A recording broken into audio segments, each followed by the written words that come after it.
is about national insurance. And as always, when you see Ethel, who's changed her cardigan, that's the one that you need to click on for help. And here are the steps to the lesson. We're going to start off with making sure you know what national insurance is, and to know when you start paying national insurance, because that you can earn without having to pay it. And then the final step, we're going to look at how to calculate the national insurance levels at different levels that there are.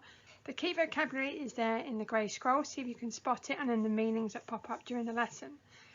You'll know that you've completed the lesson when you can state what national insurance contribution are used for. Then you can describe the different percentage levels of national insurance deductions, and that you can actually calculate national insurance contributions for different earners. And the jobs at the bottom are all the jobs that are actually involved in the council departments, who are the receivers of things like national insurance when we pay our taxes.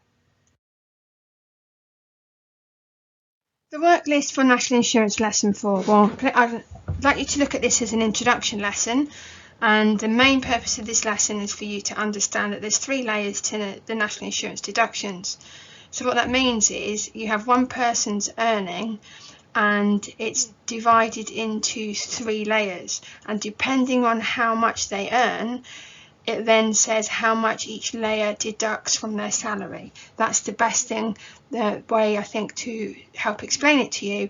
So we look into the theory of it in this part, and then we've got some practical lessons coming up. So what is national insurance? Individuals have to pay national insurance contributions in order to pay for state benefits, including state pension and maternity allowance. National insurance is now used to pay for the NHS, unemployment benefit, sickness and disability allowances, and the state pension.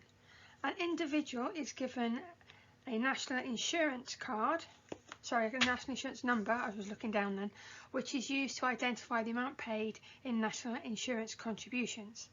The amount paid is directly linked to the amount earned, though it has a much more complicated rate and a band structure than income tax.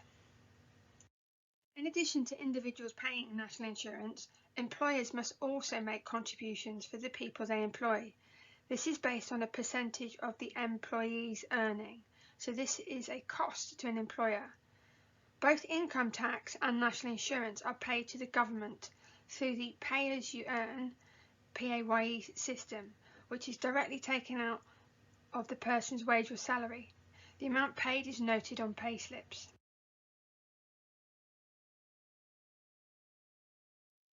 Who pays? You pay national insurance if you are an individual who is 16 or over, an employee earning above £166 a week, a self-employed person making a profit of £6,365 or more a year. If a person does not make any national insurance contributions, for example because they are unemployed, then they may not receive benefits or the full rates of benefits such as state pension. How much you pay? An individual pays 12% of their earnings if they earn above £166 per week or £6,365 per year for self-employed people. So they earn above these thresholds, and if they earn up to a maximum of £962 a week. If they earn over £962 per week, then the rate then drops to 2% on earnings that go above that. Let's look at what that means.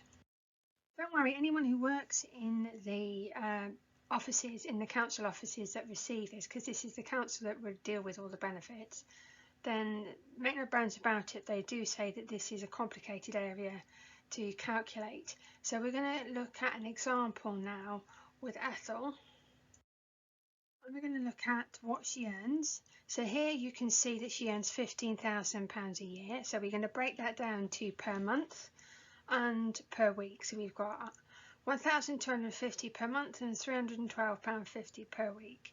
Therefore, we can agree that she earns over £166 per week, so she will have to pay 12% of national insurance of her earnings. So what that means is Ethel pays £1,800 of her annual income as national insurance. We're going to go into how I've got to that number in a second. But the thing I want you to understand here is that she doesn't pay it in one go, she pays monthly as part of her monthly salary that she gets, and that means that she pays £150 national insurance per month every year. So that's what we need to take from this slide here. Well, these are the 5 characters that you're going to be finding out, and you're going to be calculating their national insurance contributions.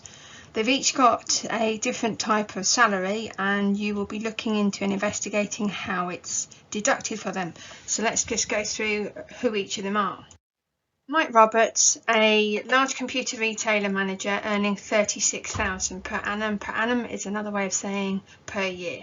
Amy Vaughan, a senior manager in the NHS, earning £120,000 per year. Highly likely they wouldn't wear a medical uniform, but I wanted to keep them so it's obvious who they work for the sake of the lesson.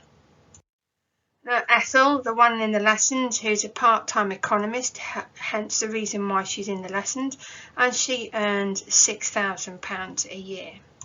Hannah Ainsley, a part-time local restaurant waitress, earning £12,000 a year.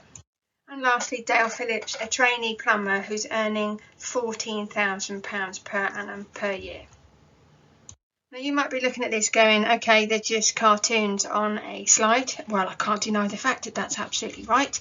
However, if you look at the different industries, and we've got part-time, full-time, and we've got trainees, so we've got the statuses of the employees across different sectors of industry to take into account.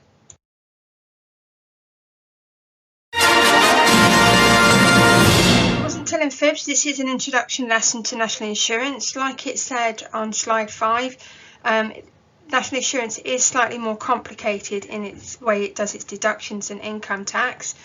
So the next thing we're going to look at is to go through each of those characters, and we're going to have a practice at completing the deductions.